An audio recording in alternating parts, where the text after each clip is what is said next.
Hi everyone, if you can't find your archive stories or they aren't working properly, follow these steps to fix the issue. First, open the Instagram app on your phone. Then tap your profile icon the bottom right corner of the screen. Then tap the three horizontal lines in the top right corner. Then select the archive. At the top, tap the post archive to change it to stories archive.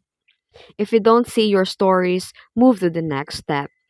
The next step is tap the three dots at top right corner of the screen. Then select the settings.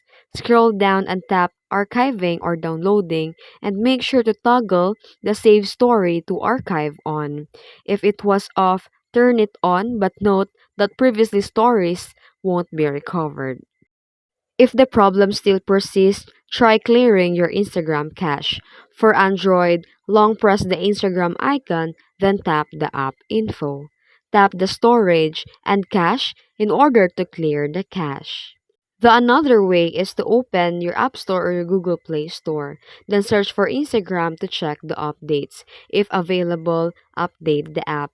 If the issue persists, uninstall or reinstall the Instagram, then log back in. And that's it. Your archive stories should now be visible. If you found this video helpful, please don't forget to like and subscribe for more Instagram tips. Thanks for watching.